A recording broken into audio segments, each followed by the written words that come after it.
जयपुर शहर में साइबर के मामले लगातार बढ़ते नजर आ रहे हैं। मिली जानकारी के अनुसार साइबर अपराधियों को ठगी के लिए किराए पर खाते देने वाले रैकेट का खुलासा हुआ है। एक पीड़ित की शिकायत से इस बड़े रैकेट का पर्दाफाश हुआ है। इस रैकेट में शामिल 2 छात्रों को साइबर पुलिस ने पकड़ा है।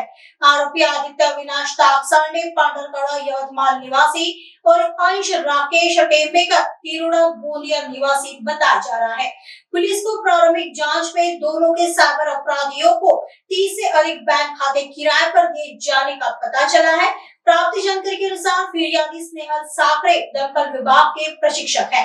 आरोपी आदित्य ताकसांडे उनका रिश्तेदार है। इस वजह से दोनों के अच्छे रिश्ते थे। आदित्य ने BCA किया है, जबकि उसका साथी अंश टेम्बेकर होटल मैनेजमेंट का छात्र है। आदित्य ने स्नेहल को बताया कि बैंक खाता नहीं होने से उसे छात्रवृत्ति मिलने में दिक्कत पेश आ रही है। इससे उसकी पढ़ाई और दूसरा खर्च भी प्रभावित हो रहा है। उसने छात्रवृत्ति जमा करने के लिए स्नेहल को उसका बैंक खाता, पासबुक, ATM कार्ड देने को कहा।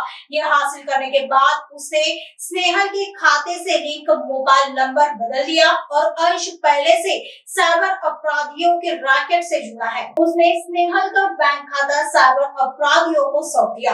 आगे की जांच पुलिस कर रही है। सायबर पोलीस स्टेशनमध्ये स्नेहल साखरे या नावाचा इसमाने तक्रार दिली होती। त्याचा पुतण्या जो आरोपी आहे आदित्य ताकसांडे याला त्याने त्याचं बँक अकाउंट, त्याचे स्कॉलरशिपचे पैसे येणार होते असे कारण सांगून फिर्यादीचे बँक अकाउंट घेतले आणि ते पुढे आरोपी नंबर 2 अंश टेंबेकर यास देऊन सदरच्या अकाउंटवर जवळजवळ 48 लाख रुपये फ्रॉडची रक्कम त्यांनी त्या अकाउंटवर घेऊन ती परस्पर दुसऱ्या अकाउंटवर पाठवली। त्यानंतर ते अकाउंट ब्लॉक झालं असं फिर्यादीला समजल्यानंतर तक्रारदाराला साखरेला तो पोलीस स्टेशनला आला। सदरबाबत तक्रार घेऊन तपास केला असता यातील जे आदित्य ताकसांडे आणि अंश टेंबेकर हे दोघंजण नागपूरमधील बरेच कॉलेजचे युवक असो किंवा दुसरे लोक असो ज्यांना पैशाची गरज आहे त्यांचं अकाउंट ओपन करून ते भाड्याने घेऊन ते गुजरात आणि राजस्थान या ठिकाणी सायबर फ्रॉड जे करणारे आहेत त्यांना डायरेक्ट पाठवतात। त्यामध्ये पूर्णपणे त्याचं बँकेचं किट असतं, ATM असतं, मोबाईल नंबर असतो आणि इतर पासबुक वगैरे हे सर्व गोष्टी असतात, चेक।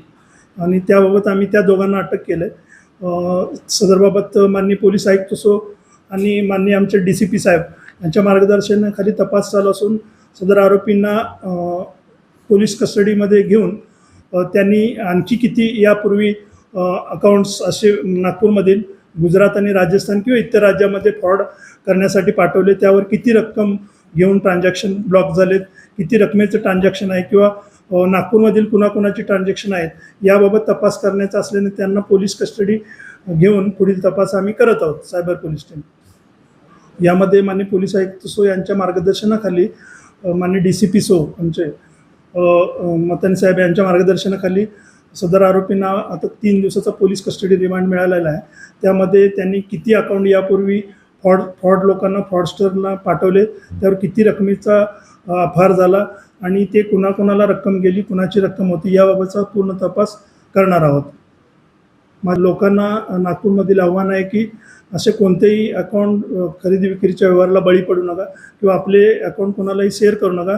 उद्या तुमच्यावर त्याबाबत कायदेशीर कारवाई होऊन अकाउंट धारकाच्यावर तुम्ही सुद्धा कायद्याच्या कचाट्यात याल आणि तुमच्यावर कायदेशीर कारवाई होईल।